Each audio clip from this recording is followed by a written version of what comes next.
আমি আশা করছি আপনারা শেষ অংশটুকু মনোযোগ দিয়ে শুনবেন, কারণ সুখের সন্ধানে ছুটে চলা এই বিষয়গুলোর জন্য এই অংশেই রয়েছে আল্লাহর পক্ষ থেকে হেদায়েত বা পথ নির্দেশনা। আল্লাহ বলছেন, কামাসালিল গাইসি আজাবাল কুফফার নাবাতুহু। দুনিয়ার উপমা হলো বৃষ্টির মতো। আরবিতে বৃষ্টির জন্য যে শব্দটি ব্যবহৃত হয় তা হলো মাতার, কিন্তু গাইস শব্দের অর্থ হলো পরিমাণ মতো বৃষ্টি। এত বেশি নয় যার ফলে জমিনে বন্যা সৃষ্টি হয়, আবার এত কমও নয় যার কারণে জমিনে গাছ জন্মাবে না। একেবারে পরিমাণ মতো বৃষ্টি। আর এই ধরনের বৃষ্টিকে বলা হয় গাইস। এই জন্য যখন আমরা আল্লাহর কাছে বৃষ্টির জন্য দোয়া করি, আমরা সালাতুল ইস্তিগফার আদায় করি। কারণ আমরা যেমন তেমন বৃষ্টির জন্য দোয়া করছি না, আমরা দোয়া করছি গাইসের জন্য। আমরা পরিমাণ মতো বৃষ্টির জন্য দোয়া করছি, কারণ খারাপ বৃষ্টির কারণে মানুষ মারা যেতে পারে, বন্যা হয়ে যেতে পারে, এই বন্যা আপনাকে মেরে ফেলতে পারে। আল্লাহ আকাশ থেকে পাথর বৃষ্টিও বর্ষণ করতে পারেন। তাই আপনি গাইস চাইবেন যে বৃষ্টি প্রাণের সঞ্চার করে। তো আল্লাহ বলছেন, দুনিয়ার যেসব কিছুর পেছনে তোমরা ছুটে চলো তার উপমা হলো পরিমাণ মতো বৃষ্টির মতো। আজাবাল কুফফার নাবাতুহু। যে কৃষক জমিনে বীজ বপন করে সে এই বৃষ্টি দেখে দারুণ খুশি, কারণ এই বৃষ্টির ফলে তার জমিনে ফসল ফলবে। এই উপমায় একটা সুন্দর চিত্র অঙ্কন করা হয়েছে। কৃষকের জন্য আরবিতে যে শব্দটি ব্যবহার করা হয় তা হলো কুফফার। এখন আমরা সাধারণভাবে কাফের শব্দের একটা অর্থ জানি। কাফের শব্দের অর্থ কি? অবিশ্বাসী। কিন্তু এই আয়াতে কাফের শব্দের অর্থ এটা নয়। সূরা হাদীদের এই আয়াতে কুফফার শব্দের অর্থ হলো যে জমিনে বীজ লুকিয়ে রাখে। এই কুফফার শব্দের শাব্দিক অর্থ, একজন অবিশ্বাসীকে এই জন্য কাফের বলা হয় কারণ সে সত্যকে লুকিয়ে রাখে, এই জন্যই তাকে কাফের বলা হয়। যাই হোক, একজন কৃষককে সারা বছর ধরে অনেক পরিশ্রম করতে হয়। সর্বপ্রথম কোন কাজটা তাদেরকে করতে হয়? বীজ বপন করতে হয়, এটাই প্রথম কাজ। তারপর তাদেরকে জমিনের মাটি ঠিক করতে হয়, পানি দিতে হয়, কীটনাশক ব্যবহার করতে হয় এবং নিশ্চিত করতে হয় যেন জমিনে যথেষ্ট সূর্যের আলো পড়ে। এই সব কিছু তাদের করতে হয়। কিন্তু সর্বপ্রথম তাদের যা করতে হয় এবং সবচেয়ে পরিশ্রমের যে কাজটি তাদের করতে হয় তা হলো বীজ বপন করা, যখন তারা কুফফার থাকে। আল্লাহ এই পর্যায়টিকে উল্লেখ করেছেন কারণ এটাই সবচেয়ে পরিশ্রমের কাজ। আর এই সময় কৃষক তার পরিশ্রমের কোনো ফলাফল দেখতে পান না। তিনি জানেন না এই বীজ থেকে আসলে চারা গজাবে কিনা, অথবা পোকামাকড় এই বীজটা খেয়ে ফেলবে কিনা। তিনি জানেন না বৃষ্টি হবে কিনা। তিনি কিছুই পূর্ব থেকে জানেন না। আর বিষয়টা আমাদের মতো নয়। আমি প্রায় এই উদাহরণটা দিয়ে থাকি। আপনি যদি কোনো চাকরি করে থাকেন তাহলে আপনি মাসে একবার বা দুইবার বেতন পেয়ে থাকেন, কেউ কেউ অথবা প্রতি সপ্তাহে বেতন পেয়ে থাকেন। কৃষক কতবার বেতন পায়? বছরে একবার। তাকে সারা বছর পরিশ্রম করতে হয়, তারপর সম্ভবত বছর শেষে তার পরিশ্রমের ফলাফল পাবে। তাকে পরিশ্রম ঠিকই করতে হবে, কিন্তু ফসল পেতেও পারে আবার নাও পেতে পারে। এখন লোকটি সপ্তাহের পর সপ্তাহ জুড়ে পরিশ্রম করে যায়, তারপর একদিন ঘুম থেকে জেগে উঠে দেখে ফসলের জন্য পরিমাণ মতো বৃষ্টি হয়েছে। সে কি তখন খুশি হবে? হ্যাঁ, সে খুশি হবে। এক সময় সে দেখতে পায় বীজ থেকে চারা গাছ গজিয়েছে, গাছগুলো এখনো বড় হয়নি। যখন পরিপক্ক হবে তখন হয়তো সেগুলো উচ্চতায় তাকেও ছাড়িয়ে যাবে, কিন্তু এখন সেগুলো সবেমাত্র গজিয়েছে, আর তাতেই সে অত্যন্ত খুশি। তারপর আল্লাহ বলেন, সুম্মা ইয়াহিজু, তারপর তা পেকে যায়। আমি আপনাদের বলছিলাম, যখন পরিপক্কতা লাভ করে তখন সেই গাছগুলো উচ্চতায় তাকেও ছাড়িয়ে যায়। যখন ফসল পরিপক্কতা লাভ করে তখন একজন কৃষকের কি করা উচিত? আপনারা কৃষক নন, কেউ কেউ হতে পারেন, আমি জানি না। কেউ কি এমন অঞ্চল থেকে এসেছেন? যখন ফসল পরিপক্কতা লাভ করে তখন আপনারা কি করেন? তখন ফসল সংগ্রহ করতে হয়, ফসল কেটে ফেলতে হয়। কিন্তু আয়াতটি এখানে একটা অদ্ভুত মোড় নিয়েছে। আল্লাহ এখানে বলেননি এরপর সে ফসল কেটে ফেলে, বরং তিনি বলছেন ফাতারাহু মুসফাররান, তখন তুমি তা হলুদ বর্ণের দেখতে পাও। তখন তুমি দেখবে এটা হলুদ বর্ণ ধারণ করেছে। এখন এটা বুঝতে পারা গুরুত্বপূর্ণ, কোনো কৃষকই নির্বোধ না হলে তার ফসলকে হলুদ বর্ণ ধারণ করতে দিবে না। এখানে ধান বা গম গাছের কথা বোঝানো হয়নি। সবুজ থাকা অবস্থায় সেটা কেটে ফেলবে। যখন এটা ফ্রেশ থাকে, হলুদ বর্ণ ধারণ করা মানে গাছ মরে গেছে বা মরে যাওয়ার পথে আছে। তারপর আল্লাহ বলেন, সুম্মা ইয়াকুনু হুতামান, এরপর তা হুতাম বা খড়কুটা হয়ে যায়। হুতাম হলো যা জমিনে খড়কুটা হয়ে পড়ে থাকে, যার প্রতি আমাদের কোনো মনোযোগ নেই। হেঁটে যাওয়ার সময় আপনার পায়ের নিচে পড়লে খটাস করে শব্দ হয়, কিন্তু আপনি এর প্রতি গুরুত্ব দেন না। যেমন শুকনো পাতা আপনার পায়ের নিচে পড়লে আপনি এভাবে বলেন না, ও আমি দুঃখিত, খেয়াল করিনি। আপনি এভাবে বলেন না, কারণ এটা শুধু অর্থহীন আবর্জনা।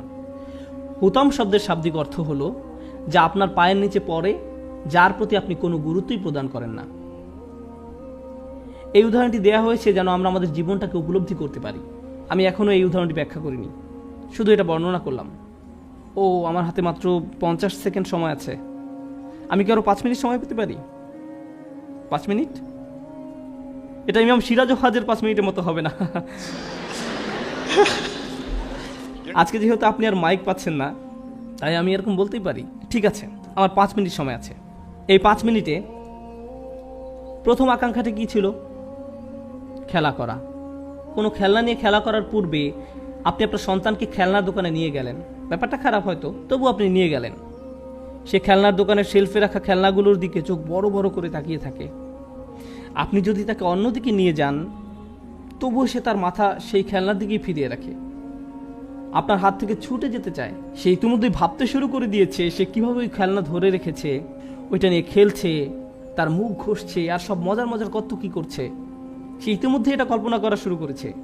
তাই সে আপনার কাছে বায়না ধরেছে, আম্মু প্লিজ ওইটা, প্লিজ আম্মু ওইটা আমাকে কিনে দাও প্লিজ। তাই আপনি খেলনাটি কিনে ব্যাগে রাখেন, আর তাকে বলেন বাসায় যাওয়ার আগে এটা বের করতে পারবে না। সে গাড়ির পেছনের সিটে বসে খেলনার ব্যাগটি হাতে ধরে রাখে, আর বারবার ব্যাগের মুখটা একটু একটু ফাঁকা করে খেলনা আছে কিনা দেখে।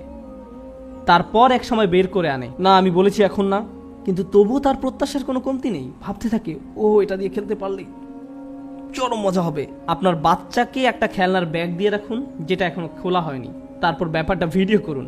অনেকক্ষণ যাবত তাকে এটা খুলতে দিবেন না, কারণ সেই সময়টুকুই ওই খেলনার সাথে তার কাটানোর সবচেয়ে সেরা সময়। এটা ঠিক ওই কৃষকের মতো যে চরম চিন্তায় মশগুল থাকে, বৃষ্টি হবে তো, বৃষ্টি হবে তো, বৃষ্টি হবে তো। আর যখনই বৃষ্টি আসে সে চরম খুশি হয়ে যায়। যদিও এখনো ফসল বের হয়নি, যদিও এখনো গাছগুলো পরিপক্কতা লাভ করেনি, তারপরেও সে দারুণ খুশি। সে ভাবতে শুরু করে দেয়, আমি অনেক ফসল পাবো, বিক্রি করে অনেক টাকা পাবো। তো বাচ্চাটি চরম উত্তেজিত। অবশেষে সে বক্সটি খুলে খেলনাটি বের করে আনলো। সেটা নিয়ে ধরুন 3 ঘন্টা খেলা করলো। 3 ঘন্টা খেলা করলো। এরপর আপনি খেলনাটি কোথায় পাবেন? তোমার খেলনাটি কোথায়? জানি না তো। তুমি আমাকে কখনো আয়রন ম্যান কিনে দাওনি, দিয়েছে শুধু ক্যাপ্টেন আমেরিকা, দিয়েছে শুধু ক্যাপ্টেন আমেরিকা। আমি আয়রন ম্যান চেয়েছিলাম।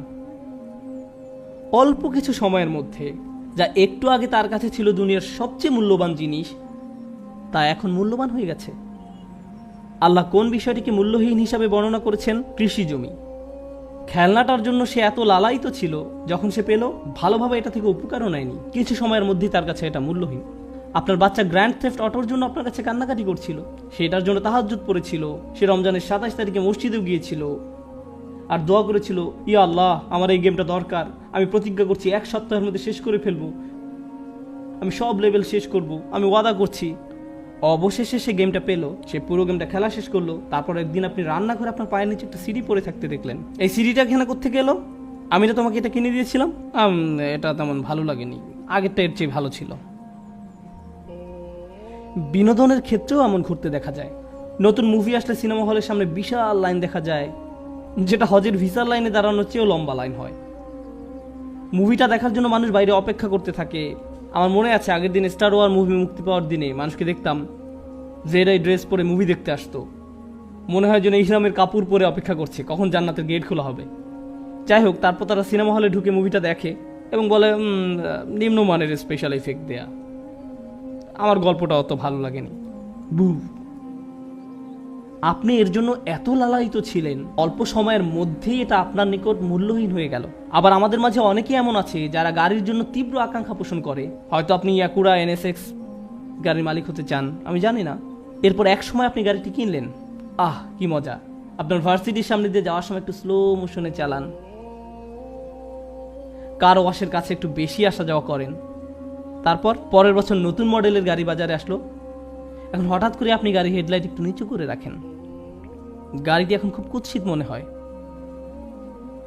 এটি এখন আর রাস্তায় চলাচলের যোগ্য নয়, গাড়ির ভেতর থাকলে নিজের উপর খুব রাগ হয়, এটি এখন মূল্যহীন আপনার কাছে। বাসায় বড়দের ক্ষেত্রেও এমন হয়। আয় হায়, মাত্র 15 সেকেন্ড বাকি আছে আমার। তারা বাড়ি কিনে বাসায় নতুন কেউ আসলে তাকে পুরো বাড়ি ঘুরে দেখায়, তাকে দেখায় এটা বয়লার রুম, এই হলো আমাদের বাথরুম, এই হলো ফার্স্ট বাথরুম। কেউ আপনার বাথরুম দেখতে চায় না, যদি না যাই হোক, কেউ আপনার বাথরুম দেখতে চায় না, তবু আপনি তাকে বাড়ির সবকিছু দেখাতে চান, কারণ এটা নতুন বাড়ি।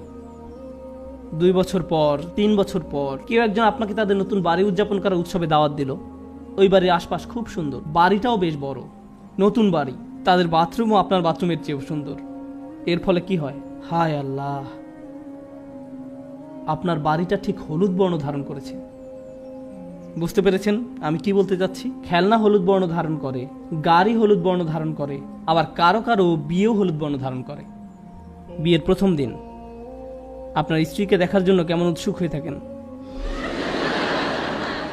আর তারপর এখন তার অতীতের সব কথা মনে পড়ছে। শান্ত হন প্লিজ। 10 বছর পার হয়ে যায়, আপনি বাসায় আসলেন। কাজ থেকে বাসায় আসার পর যখন দেখেছিলেন, আপনি তার দিকে তাকালেন আর সেও আপনার দিকে তাকালো। আর এটা কি ঠিক বিয়ের প্রথম দিনের মতোই সুন্দর, তাই না? আমি প্রায় এই গল্পটা বলি। আপনি নতুন বিয়ে করেছেন, না সেরকম নয়, কিছু একটা হলুদ বর্ণ ধারণ করেছে। আমি প্রায় এই গল্পটা বলি। আপনি নতুন বিয়ে করেছেন, রাস্তা দিয়ে আপনার স্ত্রীকে নিয়ে যাচ্ছেন, হঠাৎ করে তিনি হোঁচট খেয়ে পড়ে গেলেন। ব্র্যান্ড নিউ ওয়াইফ, তিনি পড়ে গেছেন। আপনি কি করেন? ও ও তুমি ঠিক আছো? তুমি ঠিক আছো তো? আমি কখনোই তোমার এমন কিছু হতে দেব না। তারপর 10 বছর পার হয়ে যায়, আপনার স্ত্রীকে নিয়ে আবার সেই একই রাস্তা দিয়ে হেঁটে যাচ্ছেন এবং আপনার স্ত্রী আবার হোঁচট খেয়ে পড়ে গেলেন, কিন্তু আপনি হাঁটতেই থাকেন। আপনি আপনার হাঁটা অব্যাহত রেখে মুখ ঘুরিয়ে বলেন, নিজে নিজে উঠে পড়ো। কি সমস্যা তোমার? তোমাকে নিয়ে কি একটু রাস্তায় বেরোনো যাবে না? কি সমস্যা তোমার? যাই হোক, বিয়েও হলুদ বর্ণ ধারণ করে। আল্লাহ আমাদের বলছেন, দুনিয়াতে আমরা যেসব বিষয়ের জন্য এত আকাঙ্ক্ষা প্রকাশ করি, একসময় তার প্রতি আগ্রহ হারিয়ে ফেলব। তারপর এই আয়াতের উপসংহারে তিনি বলছেন, অফিল আখিরাতে আযাবুন শাদীদ ওয়া মাগফিরাতুম মিনাল্লাহি ওয়া রিদওয়ান। আর পরকালে আছে কঠিন শাস্তি এবং আল্লাহর ক্ষমা ও সন্তুষ্টি। পরকালের শাস্তি এমন এক জিনিস যাতে আপনি কখনো অভ্যস্ত হয়ে যাবেন না। জাহান্নামের শাস্তি এমন নয় যে বারবার শাস্তি পাওয়ার দরুন একসময় তাতে অভ্যস্ত হয়ে যাবেন। এই দুনিয়ার আনন্দ, এমনকি শাস্তি তো আপনি হয়তো একসময় অভ্যস্ত হয়ে যেতে পারেন, কিন্তু জাহান্নামের শাস্তিতে কেউ কখনো অভ্যস্ত হয়ে যাবে না। এবং তারপর তিনি বলেন, ও মাগফিরাতুম মিনাল্লাহ, এবং আল্লাহর ক্ষমা, অর্থাৎ এটা চিরস্থায়ী। এবং সবশেষে বলছেন ওয়া রিদওয়ান, ও সন্তুষ্টি। তার অসাধারণ অলংকারিক বর্ণনা ভঙ্গির কারণে তিনি বলেননি ওয়া রিদওয়ানুম মিনাল্লাহ, তিনি শুধু বলছেন ওয়া রিদওয়ান, যার মানে হলো অবিশ্বাস্য সন্তুষ্টি। অবশেষে আপনি পুরোপুরি সন্তুষ্ট হয়ে যাবেন আর আপনার পরবর্তী জিনিসের জন্য উৎসুক হয়ে থাকবেন না। এই দুনিয়ায় যদি আপনি আয়রন ম্যান পান, সুপারম্যান বা যে মুভি দেখেন না কেন, হল থেকে বের হয়ে এসেই পরবর্তীটার জন্য আপনি মুখিয়ে থাকেন।